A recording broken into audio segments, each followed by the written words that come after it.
Mr. Len. Peace, what up? How are you, sir? Chiliando, man. How's everything? Man, no complaints. How's your quarantine going this week? Where are you at, and then what's your itinerary these days? Like, what are you doing to stay sane? Well, you know what? I've been doing a lot of like house stuff. So I'm in the crib. So I'm building hammocks and barbecuing every other day that it's not raining. That sounds amazing. I will say this: I don't miss the feeling of having the shit while I'm in the club. So this whole being at home, like while you're playing music and like you high and shit, this shit is pretty cool. I'm not mad. Yeah, absolutely. And we've had a couple DJs on the show recently, and one thing that I see a lot of DJs talking about is like you kind of like the whole idea of DJs having to play music that the club wants. That's kind of like gone now, right? Like that's not a thing. Yeah, that and like everyone found out that 19-year-olds all of a sudden like old school hip hop because everybody loved DJ Nice. Right. No, nobody called him D Nice, but they loved every old record he played. Yeah, what do you think that was? Like, why? Obviously, D Nice is super dope. Like nobody has ever contested that if they knew about him. But why do you think he had that moment? Like that was so crazy and so cool to see that happen. But I've been trying to think about it, and I was like, I can't really put in my head like how this happened, but I'm glad it did. Like, what do you think? Because the radios were off. Because the what? The radios were off. When you're in your house, you're not listening to the radio. You know what I'm saying? It's the same reason why like Spotify numbers have probably dipped a lot because nobody's at work, or the majority of people aren't at work. Right. So like you're not being beaten ahead with like someone's agenda, or like Pepsi isn't trying to push Pepsi Clear again. Absolutely. No matter how hard they try, I don't think Pepsi Clear is gonna. I don't think it's gonna happen. Pepsi Clear is a wrap. Yeah, look, you can't be the Zima of soda. That's just not a good thing. It's the mini disc of soda. Like it had so much promise, but it didn't connect in that way. Right. Well, we're really pleased to have you here. You've been involved in so many cool collaborations, projects of your own, producer, DJ, just a figurehead in so much music. So, you're the type of person that we do this show for. And we've had a lot of people on the show who I know you've worked with in the past, and we'll sort of get into that as well. But if you guys have questions for Mr. Len, drop them in that little questions box. If we have time at the end, we'll get into it. So, Len, are you ready to get into this and do some hip hop trivia? Yeah. Wait, I have to ask: has anyone ever tanked this whole thing? Listen, I would never air anybody out and say that they tanked it, but some people do better than others. Some people do better than others. We just on Wednesday we had our first perfect score. This is episode 64, and episode 63 we just got somebody who actually got a perfect score. It was Headcrack, who's a DJ. Oh yeah, I know. I'm doing it. Yeah. Shout out to Questlove in the chat. Questlove is also a former guest of our show, and he did very well. So listen, there's a lot of people who you're going to do better than, and there might be some people that you don't do as good tonight, but you might get that perfect score, because I didn't know that Headcrack was going to do that either. Yeah, you know what? Like I wouldn't doubt it from Headcrack. Yeah. From what I know of him, I wouldn't doubt it of him. Yeah. I think the thing with me was that I didn't know a lot about him. And then I kind of realized as this was going on, I knew a little bit about him, but like he is a student. He knows his shit. Yeah. So, but we'll see. And listen, I'll tell you this, Len, you can use the chat. Some people are very staunch about not using the chat. They want to do it on their own. Other people, they'll look in the chat, and our chat will chime in. So if there's a question you feel unsure about, just know it's an option. It's a lifeline, if you will. Oh, trust. I'm definitely gonna. When you start seeing this, it's like, what are they saying? It's not that you're just entranced by my voice. You're leading the other stuff. Shout out to everybody who's watching now. I know that it's a toss up. We got a lot of really big Mr. Len fans who are also huge Brandy and Monica fans. So it's you have to make a hard choice tonight. Look, I feel good that y'all came here to watch me answer some questions instead of looking at Monica. Not that Brandy don't look good, but my favorite is Monica. So Sure. We'll get into that some more. Maybe by the time that versus is going to go. there's like a million people over there, but fuck it, we don't need them. This is the fucking questions. We got Mr. Len, you know. We're gonna keep it real and represent, Casper. We're representing. That's all we do. Shout out to DJ Casper. All right, we're gonna get into our first round. First round is called "The Choice Is Yours." This is general multiple choice, and here we go. The first question of the night: how many albums did Prince Ball produce with De La Soul? Is it 1, 2, 3, or 4? 3. He says 3. And 3 is correct. Obviously, he did the first 3. He did 3 Feet High and Rising, De La Soul Is Dead, and Balloon Mind State. Balloon Mind State. You know, we've gotten, like I said, you've done a lot of projects and been involved with a lot of collaborations in your career. The streets have been going crazy with this Dix talk since we announced that you were going to be on the show. I didn't know that the Dix was such a fan favorite. Like, and for those who don't know, the Dix is like sort of a satirical doo-wop group that you were in, a project that you did with Prince Paul. Yeah, it was my label. So I started this label called Smacks Records. Yeah.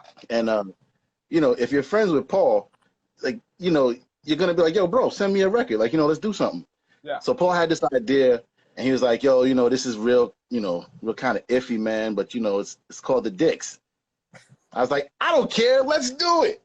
So and it's funny because like, he only had like 2 songs done, and he had this idea for me and him to rhyme on one, and then like it just kept snowballing to like this double or triple entendre fucking sex music, and then we came up with the idea to do a mockumentary for it.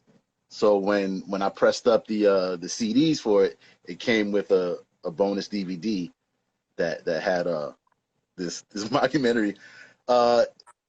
You can find the mockumentary on Vimeo. Okay. I don't know why it's not on YouTube, but it might have been a thing because like when we first did it, YouTube wouldn't let you do anything longer than 10 minutes. That's how old it, you know. Wow. Okay, yeah. So like we had it up on Vimeo. Funny thing, so right when I put out the 45 for the Dix, I did this Winter Music Conference in Miami. Yeah. And I was standing outside waiting for the ride, and it never came. Grand Wizard Theodore came out and was like, "Yo, Len," like I had met him a couple months ago, months prior, and he was like, "Yo, Len, what's up?" So I told him like, "Yeah, I'm waiting for this ride," and he was like, "Yo, come with me." So I was like, "Cool." So then I had this bag of records, these 45s. I'm like, of course I'm gonna give it to the guy that invented scratching. You know what I'm saying? So I hand him these 2 45s, and he's like, "What's this?" He read it, he goes, "The Dix?" You know what I'm saying? So like, it's like, what are you giving me? You know? So it's funny because as soon as I said, yeah, it's this thing I did with Prince Paul. Oh, okay, cool. Right. Like, yeah. Like that explains it all. A lot of weird, like there's a lot of titles that we let slide with Prince Paul that we wouldn't let, you know, Doo-Doo Man Records. It's like, you know, he gets a pass. He can say whatever he wants, you know? Because there's something deeper or better behind it. You know what I'm saying? So it's like he really is, don't judge a book by its cover. Right. You know? Absolutely. All right, we're going to get into our next question. Enough Dix talk around here, but check out Vimeo for, if you guys want that exclusive Dix, you got to go to Vimeo. You heard it here first. Yeah, you know what? I still got white labels of that 45. Wow. All right. That's some white label shit. All right.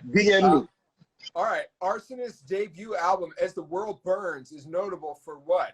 Is it completely sample-free beats? Does it have an early appearance by MF Doom?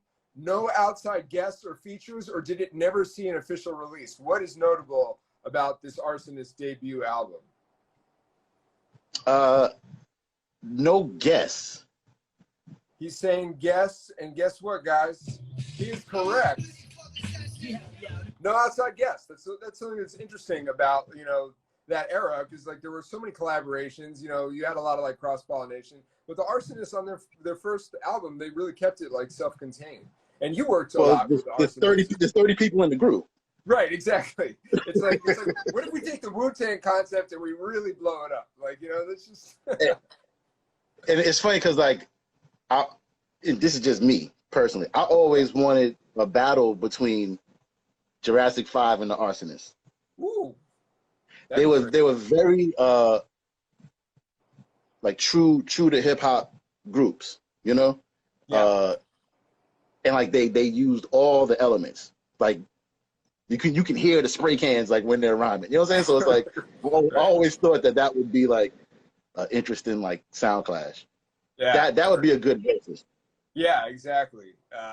And so I know that you had, obviously, like the Arsonists, I would say, were like peers of you guys, like, you know, Company Flow and Arsonists were sort of bubbling at the same time. Yeah. And you had that album. We're on the same label. That album came out on Matador. That's how I knew there was an official release date. Me and the Arsonists were on the same label. Yeah. And yeah, and then you had a bunch of the Arsonists on your the Pity the Fool record as well, right? I had Q Unique and Destroy. Yep. So I mean, what was, you know, I guess I'm sure you get asked this a lot, but like, what was it? I imagine it must have just been a crazy time being in New York in the mid '90s, and it just didn't feel like shit was really like percolating at the time. Like, did you feel like you were amongst something that was special, or is that just something that like from the outside people would say, but you guys aren't even aware of that as you're doing it, you know? I didn't think about it because like you're young and you're a b-boy. You know what I'm saying? Right. So it was like I at least me, I was more concerned about being the shit. You know what I'm saying? Yeah. Like don't get up on stage and flub the dunk, bro. Like that, you know what I'm saying? Like that was your job. Like right. Don't go up and embarrass yourself, and like don't be whack, you know? I think that we felt like we were advancing the culture in that like we were like being true to the original idea and essence of what hip hop was supposed to be. And you know, it's we also like didn't feel a need to make commercial records. Like right. If you got 30 of those, right, and then you got like 300 other people trying to make records that sound like those because they think it's going to get them on the air, right. Then like why would I be a part of that, you know? When you guys when Company Flow was really like, you know, sort of developing the sound and the stage show and everything, what group or what artists kind of like put you on notice, like, oh shit, like we gotta step it up to that level? Like who was impressing you amongst your peers at the time, if you can remember back to that? You know, it was more contemporaries, you know what I'm saying? And a lot of people that we ended up still being cool with. So like, remember, Indelibles doesn't start with, you know, like doesn't start in the beginning. Like we right. had to meet the Juggernauts, and you know, L had known J Tread, but like I remember hearing Clear Blue Skies, and I was like, this record's phenomenal, you know. And like, there's not a person around that knows hip hop that could be like, that song is like, no. Yeah, absolutely. And then, you know, there's people like Nonfiction, Natural Resource, Natural Elements. They're all around, and like it's coming off the heels of everyone still wants to be original. Right. You know, so it was like, I love De La, but I don't want to sound like De La. I want to be right. on the same stage as De La. You know what I'm saying? But like, I don't want them to feel like these guys bit us. You know? Right, right. You're inspired by their originality to be original, not to bite them. Yeah. Right, right. Shout out to Mighty Mai and Master Ace, both former guests who are in the chat. So you got some cool people in the chat watching you here. No pressure, Mr. Len. No pressure here. Don't blow it, Len. Your career's on the line. 2 for 2. Here we go.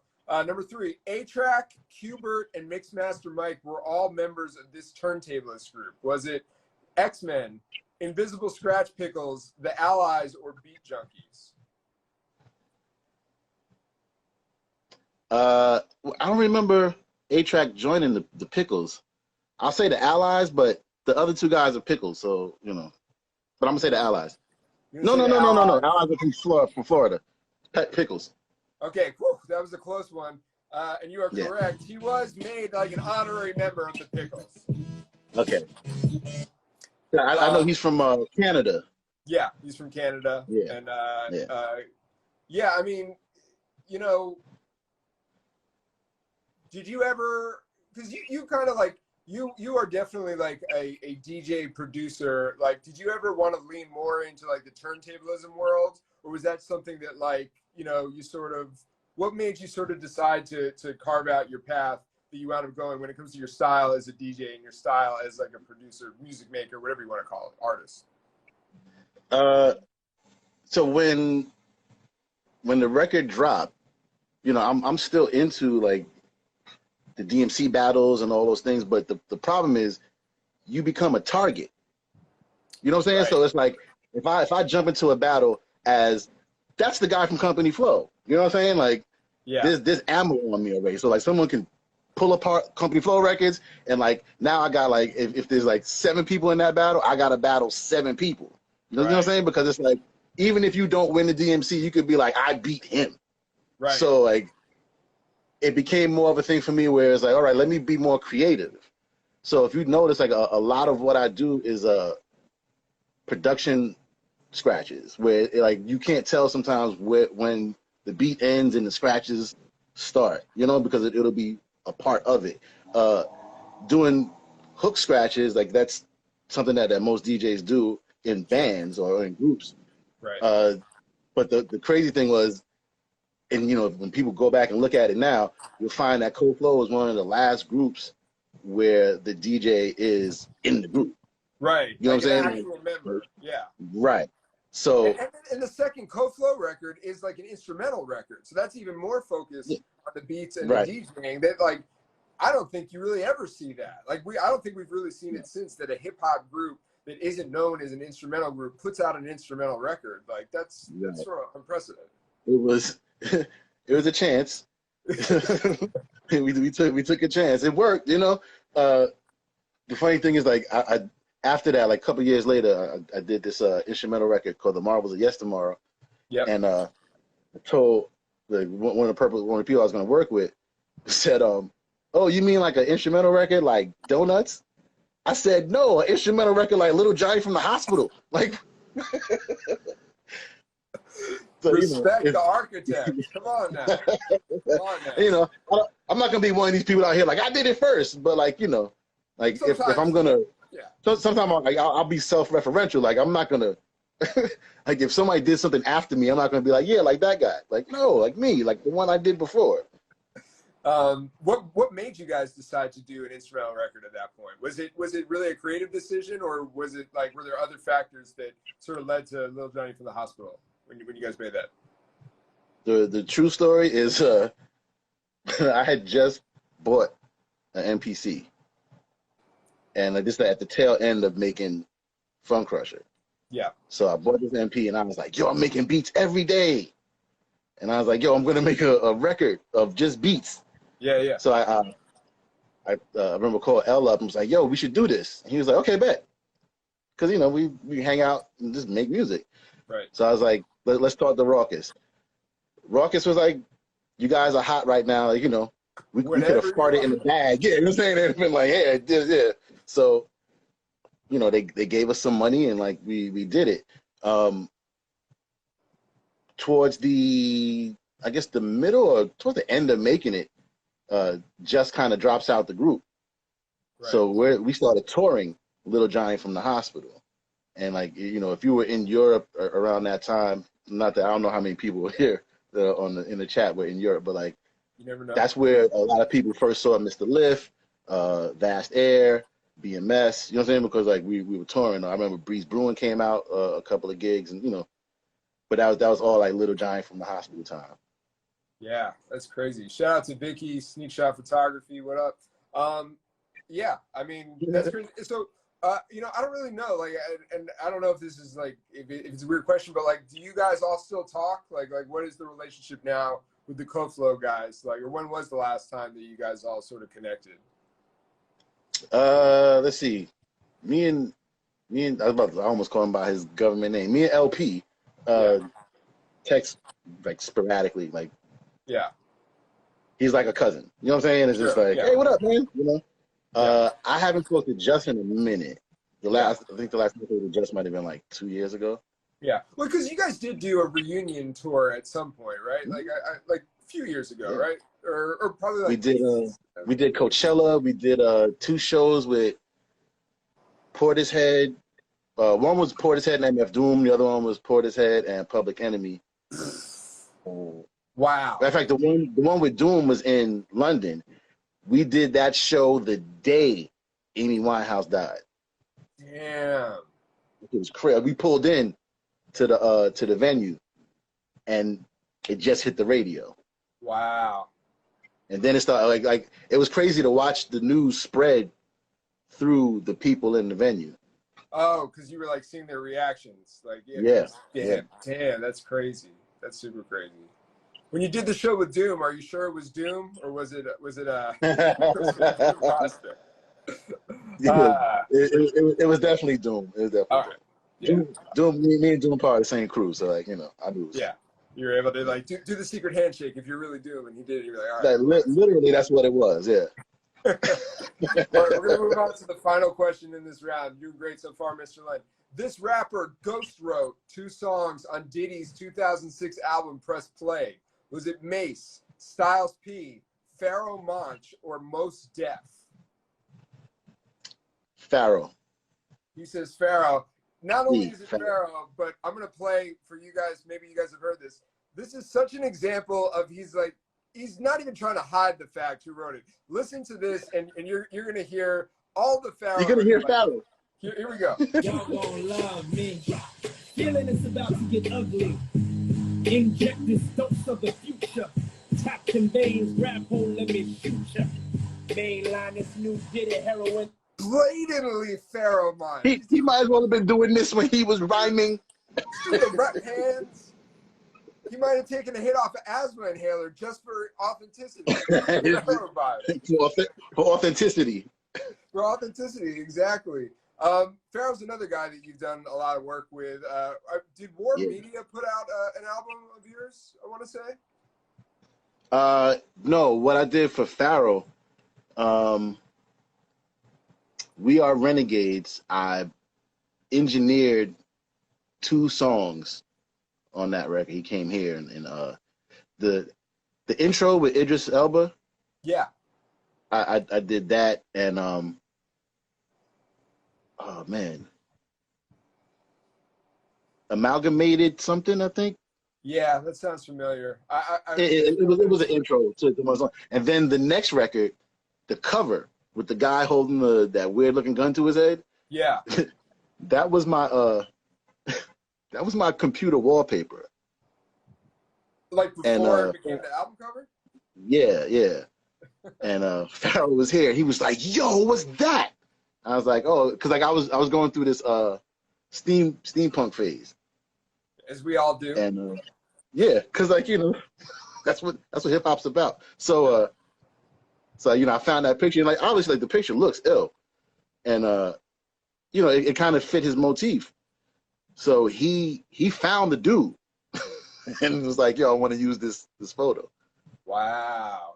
So like, do you get like art direction credit on that or something, like the creative direction on the album artwork? Like, I don't know. Nah, bro, just don't make me pay for the record. That's a fair I'm a trade-off. DJ, man. Yeah. Fair trade-off. Just give the DJ a free record. You'll make him happy. Preferably one with the cover. Don't give me the don't give me the promo with the test pressing promo shit. No, right. None of that. All right, so far so good. You have gotten all the questions right in our first round. We're moving on to our second round, Mr. Len, called Picasso Baby. So in this round, I'm going to show you a piece of an album cover. You have to identify what it is by the small crop of the album that you see. So here is the first question. What album is this? Is it Onyx, Shut 'Em Down, DMX, It's Dark and Hell is Hot, Busta Rhymes, When Disaster Strikes, or Def Squad, El Nino? I'm gonna say Busta Rhymes. He says Busta Rhymes. You know, he just expressed how important it is that he gets the album artwork, and it's a good thing for a round like this. This is why you never want to get the promo copies. Busta Rhymes is correct. Absolutely. Yes. When Disaster Strikes. What's your favorite Busta Rhymes album? You know, oddly enough, the one that I like, I don't think I have a cover for it. The album with Everybody Rise on. I think it's this one. No, it's not this one. No. Everybody Rises. No, it's after this one. Oh, ELE. Yeah. Yeah. Extinction Level Event. Yeah. The first like that might be my favorite. Yeah. Yeah, we've been talking about Busted a lot on the show recently. All right, we're gonna move on to the second question in our round. Here we go. What album is this? Is it 3-6 Mafia, Smoked Out, Loped Out, Jean Grey, Attack of the Attacking Things, Das Racist, Relax, or Esham, Dead Flowers? I definitely know this one, sir. It is A. No, I'm joking. It's B. Jean Grey, Attack of the Attacking Things. I feel like, at least to my knowledge, like the Jean Grey stuff was some of the first like production stuff that I had noticed after Code Flow that you were doing, or at least like some like somewhat on the heels of that. Like you were working with her. What are your memories of this era and working with her kind of early in her career? Oh man. So this is a weird time. Like Jean was making her name as Jean. You know, for years she had been known as What from Natural Resource. Yeah. So when we did on my album, we did like Taco Day and Love Venom. You know, it was, people were starting to know her as Jean Grey. I was signed to Matador. I didn't start the label yet. So obviously, like, she's got some buzz. So, you know, she needs to put out a record, you know, and, you know, take advantage of you know, while the, what's that, strike while the iron's hot, you know? Sure. And then Kamani from the Mastermind started this label called Third Earth. So we did the Roosevelt Franklin record, and he put out Attack of the Attacking Things. Ah, right. That's it was all I don't think she ever really got the songs mixed. Like the songs that I did for her, it's funny that you brought up mini disc earlier. Those beats were on a mini disc. And she had my mini disc, and like she was like, I like these beats, and she took two and just rhymed to them. What a time. I mean, I guess it still happens too, but you know, the old just like, yeah, I'll take it how it is. Like that's fine. No need to mix it or whatever. Or sometimes people don't even have those sessions, you know, or there's not time to like get into the sessions and stem them out and all that stuff. I had them. Like it wasn't even that was the session. It was literally on my MPC. Like I had it all. Well, listen, she had to attack things. She was driven. Yeah. There was no time. Yeah. All right, we're gonna move on to the final question in this round. What album cover is this? Is it Public Enemy, Fear of a Black Planet, Deltron 3030, GZA, Pro Tools, or Beastie Boys, Hello Nasty? Well, that's a difficult one. Public Enemy. He says Public Enemy. Public Enemy is correct. Yeah. Yeah. What gave it away was the little piece of the Black Planet.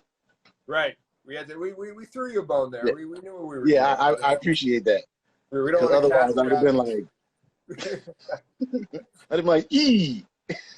I think when we first started doing this show, we hadn't. You know, this was before COVID. That when this was a live event that we were doing, and we hadn't really perfected yet the art of being challenging without being impossible. So I think if anybody came to our like early games, our early shows, we apologize. Like we might have had the JanSport strapped a little too tight to our. I should be like, what is this album cover? No, it would just be what album am I thinking of right now? Just tell me. All right, we're gonna move on to the final round before our final round. Our third round is called Digging in the Crates.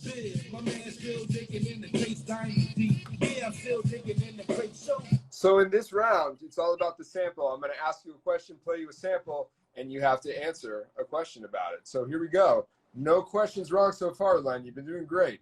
Herbie Mann's Sudan was sampled by this group for their 2000 single. I will play you the sample in question now.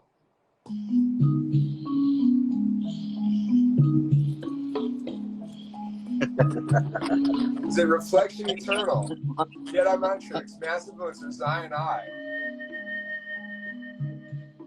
That is definitely mass influence. He says mass influence, and that is correct. That's the that song, we did that in Atlanta in their studio, and I was getting ready to leave. I was recording Pity the Fool, so I remember I had just recorded the song with them, and they had this this beat. So they had this, like, we're gonna call the song Analyze. Cognito worked at Fat Beats up the street from the studio, so yep. he grabbed the single, but the single was in the window in Atlanta. You know what I'm saying? So you're talking about heat. So right. Yeah. We get the record to the studio. We put this thing on the turntable, and it's shaped like that. So they was like, damn. So, you know, they're thinking like, yo, we're not gonna get the cuts done. And I was like, yo, yeah. I'm in Atlanta now. like watch me. And I did the, you know, I did them very carefully. On a record shaped like that? Yeah. How do you even do that? I mean, carefully, I guess. Carefully, yeah. Listen, most of the early stuff, anything before, I'm gonna say like 2004, was janky. Like all the Cold Flow stuff is done on a guitar case on top of a folding chair, like it, and on like a Gemini Trickmaster or a Gemini Scratchmaster. Wow. The only time I changed mixers was for end-to-end burners, and I went to a Gemini 626 that I just gave to my homeboy, and oh, wow. For that one, you were able to cut all the bass, so that's why the scratches sound so loud and clear. Dance to the rhythm because there's no bass in it. Oh man, that's dope. Crazy. All right, we're gonna move on to the second question in our round. Ronnie Law's 1977 song "Friends and Strangers" was sampled on this MF Doom album. The villain rears his head again in this game. So here's the Ronnie Law's song. What MF Doom album is it on?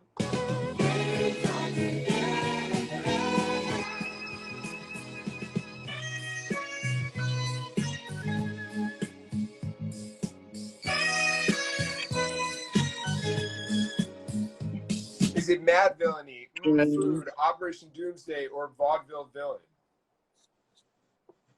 Food. That is correct.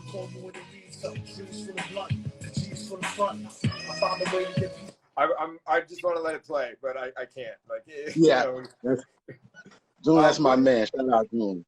Yeah, he's in the end-to-end burner video. Yeah. Wait, is he? Yeah.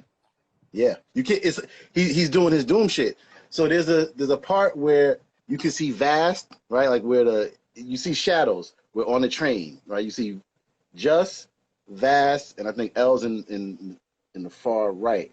But right behind Vast, in the corner, and I think sometimes like the light might catch him, is Doom. I'm gonna have to check that out. We're gonna we might get into this on Twitch or something. We like to play music videos on Twitch. We'll have to do that. What do you think is Doom's best record in your opinion? What's your favorite of his? Album or song?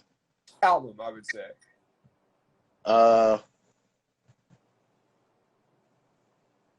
See, I would say Doomsday, but like, I didn't like that he redid some of the songs. Yeah. So probably Food. Yeah, Food is probably, I don't know if it, sometimes I think it's my favorite album, sometimes I don't, but it definitely has some of my favorite songs, like just like conceptually, and obviously Mad Villain I really love too. There's no wrong answers to these questions. Yeah. Oh, somebody, Doom doesn't have the mask on in the video. Okay. Right. But obviously, if you were up on KMD, like you know what he looks like, obviously. But But Doom, that's my CM fam. You know what I'm saying? Like I remember he came to the video shoot, right? And they have craft services, and they have beer or whatever. So like all this beer's out on the table, and I'm looking around for a lighter or like a bottle opener. He's like, "No worry."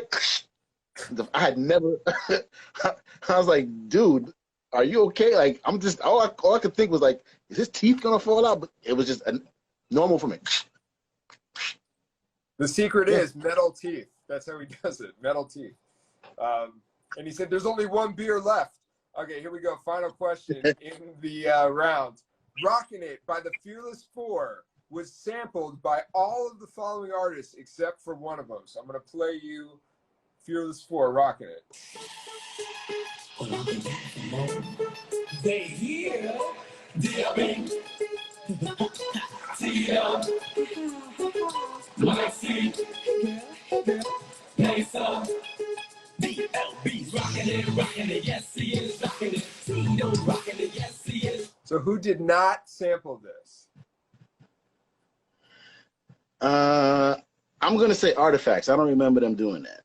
All right, he says Artifacts. We're going to do a little walkthrough here. Probably the most commercial use of the sample was done first by, or not first, but Jay.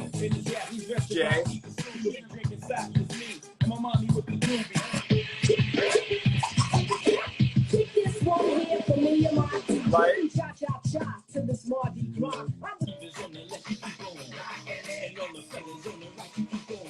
Hello. So you are correct. Artifacts did not sample it. Len, man, your perfect score so far. I think you might have been under. I'm not gonna lie. That one was easy. That one, because like Tame L, those, those are my peoples. Rest in peace, Chaos. Me and Chaos, high school together. Like I used to go to his house and practice. Wow. His mom used to turn all the electricity off in the house to make me leave. It's a good tactic. Yeah.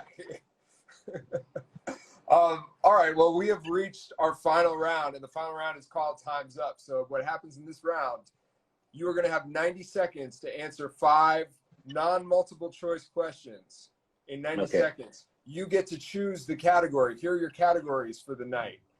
The first is, let's talk about 1998. The second is, the Wayans clan ain't nothing to fuck with. This is all about the Wayans family and their connection to hip hop. And the third is Beat Junkies history. So you get to pick the category, Len. I'm gonna go with the Wayans clan ain't nothing to fuck with. He's going Wayans. It made him laugh. That's always a good sign. Even if you're gonna have a good time with it, no matter what. So I'm gonna go over the rules for you real quick. You'll have 90 seconds. If you don't know the answer, you can say pass, and we'll come back to it. If you answer the question wrong, the question's done. It's burnt. So make sure you answer carefully. You can rely on the chat. There is a little bit of a delay. They sometimes are right, sometimes they're wrong, but just know that they're in there. I have OC's time's up here, and it's time to 90 seconds. So when we stop hearing OC, your time is up. So are you ready to do this, Mr. Len? Let's go. Let's fucking do it. All right, here we go. Wow. Wayans in hip hop. Wayans clan ain't nothing to fuck with. Here we go. Question number 1. What DJ name did Shawn Wayans use when DJing on In Living Color? SW1. That is correct. This A Tribe Called Quest instrumental was used as the theme song for the first season of Shawn and Marlon's sitcom The Wayans Brothers. Electric Relaxation. That is correct. This group appeared in the final scene of I'm Gonna Get You, Sucker, and performed the film's closing song. What was the group? Boogie Down Productions. Boogie Down Productions is correct. All right. Notorious B.I.G. references 2 Wayans films in the second verse of the One More Chance remix. What are the films? Low Down Dirty Shame. Major Pain. That is correct. And this gangster rapper joined Public Enemy for their performance when they appeared as the musical guests on the second season of In Living Color in 1991. Gangster rapper who performed with Public Enemy on In Living Ice Color. Cube. Ice Cube is correct. Ladies and gentlemen, this is 2 in a row. I don't know if we're getting soft or you're just great. Perfect score, Mr. Len. Perfect score. Yeah, it is. I thought I was gonna tank them all, but quite the so how much money did I win now? How much what? How much money did I win? Sorry, You're like, I can't hear you. I can't hear you. Sorry. You don't earn any real money in a physical sense, but you join a very elite. I mean, right now you're in a group with just one other guy, and it's Headcrack. You guys are in the 15 club, 15 out of 15, 60-something episodes. Wow. Only 2 of you have done that, so amazing. That's right. You know, I watched the Just Blaze episode and just killed it, but like. But you killed it more tonight. I'm saying. I mean, there's nothing left. There's nothing left. We can't do anything with this anymore. We might have to retire the game at this point. I have a question for you. We always like to ask, and guys, if you have questions for Mr. Len, drop them in the question box. We'll get into it with the remaining time we have. But my question for you is, who would you challenge to come on the show next? We always like to have our guests challenge somebody else to come on, and we'll reach out to them. So who do you think should come on the show? Oh, wow. Who'd be a good one? Oh, Breakbeat Lou. Okay. Everybody keeps saying Breakbeat Lou. Breakbeat Lou is a regular on our Twitch channel on here. I think we got to make it happen. I think we have to make it happen. Okay. Because Lou knows a lot. And the thing is, like, I think what would be scary with Lou is that you might find out something that you thought was true. You know what I'm saying? That wasn't. That's my biggest fear in doing these. I never want to look unstudied to the people who are like, actually, I was in that session and that's wrong. You know, like, ooh. Right. Like it's always like a crapshoot when you meet an OG because you're like, man, he gonna say something that's gonna fuck everything up. You're like, like, they didn't do that. I feel that way about Dart Adams every time I post something on our Instagram, because Dart Adams will come in there and be like, actually, Dart Adams corrected DJ Premier about a Gangstar release date. DJ Premier posted it was an anniversary of a Gangstar album when it wasn't, and Dart was like, actually, Primo, it didn't come out on this day. It's like, damn, he's But you know what? To kind of defend Primo there, say like with Fun Crusher. Yeah. I remember a different date than everybody else. So like I remember July 15th. Everybody else remembers something else. But it also could be that that's when the initial order got shipped to the office, and that's when he picked it up. So that's his release date. Like I got the record. You know what I'm saying? I don't know when y'all got it, but you know it. To be fair, you know what I'm saying? Like that could be it. I'm just saying. This is the segment of the show we called "In Defense of DJ Premier." You know, this is what we do. We just defend the man. Little known producer DJ from Houston. No, Dallas. No, Houston. Where's Primo from? Houston, somewhere in Texas. Yeah, he's from Texas. Yeah, he's from Texas. That's all we'll say. I know he went to Prairie View. That's what I remember. Yeah, exactly. Really quick, before we get into these questions, I want to do a little plug. On Tuesday, we're going to be on Twitch. We got Open Mike Eagle on the show. We're going to be watching some music videos. Hey. Yeah, shout out to Open Mike Eagle. Wednesday on Instagram, we're back here with Stro Elliott from The Roots, the Percussions. He's a dope producer in his own right. We're going to have him. And then on Friday, we're on Twitch, and we're playing a group game. You guys can all play, and you guys can see if you can beat Mr. Len's flawless score. So let's flawless victory. Yeah, here we go. Quimby9 asks, any funny Lord Sear stories? You gotta have them. every Lord Sear story is a funny story. Yeah. I tell you, one time we went to a diner, right? And Sear was super drunk. Yeah. And we walked in, and from the moment the hostess greeted us, he made fun of her, everybody that was eating, and the people in the kitchen. I didn't eat anything that day. I was like, I'm not. And because he's like drunk and loud, you know what I'm saying? So I was like, nah, I'm good. I was like, I remember the waitress said, you don't even want fries? I was like, nah, I wouldn't even drink water. I was like, I don't trust y'all now. I was like, because he was just doing too much. He was that much of you don't want to walk in, you know, you don't shit where you eat, and you don't talk shit about the people who are making you food that you're gonna eat. So right. Yeah, that was probably a good call. You might have to you might be the little Johnny Rush to the hospital if you exactly. All right, let's see. Instapat asks, Have you heard Inside the People or Inside the People the sequel? No. No, we don't know. We don't know what that is. Yeah. We're moving on. All right. Let's see. Mr. Len, who did Mr. C follow around Joe's Pub back in the day? Asked Nikki from Brooklyn. I feel like this is an inside joke, maybe, but or I don't. You gotta let me know what this means. So, I used to DJ at Joe's Pub in Manhattan, and I have my cousin come out. You know, she's a Brooklyn girl. You know what I'm saying? Like, to the core. Like, she don't even live there no more, and you would think that she still live there. And great. Yeah, so like Mr. C just became enamored with her, and like he like, you know, she would walk, you know, and like he would be like at least 4 steps behind her. And I'll never forget this, because this was the coldest shit I ever heard somebody say to somebody when they're asking him out. He said to her, "Hey, you know, what do you say we go out and get something to eat?" She looked him up and down and said, "Don't you think you've done enough of that?" I was like, "Yo, I'm done." I was like, "I'm done. Don't." I was like, "You can't come back." You can't come back. Let it go. Shout out to Mr. C. He's been a guest on our show as well, and you know he's. Mr. C is an OG, man. Like, there's no biggie. We did an all Biggie show on Biggie's birthday with him. It was all Biggie trivia. It was pretty dope to do that with him. And yeah. He's been a great supporter. Well, listen, Mr. Len, I want to thank you so much for joining us today. You know, really appreciate you. I know we're working on doing a head-to-head format on Twitch where like maybe we can have you go up against Headcrack now, since you guys are like the reigning champs. So we'd love to have you back. Anything that you want to shout out or anything that people can look for you in the coming, who knows how long this quarantine is going to last. So, you know. Well, I definitely won't be on tour anytime soon. Right.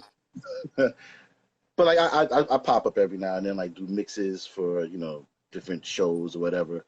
But just follow me on Instagram. I post like stupid shit usually in the morning.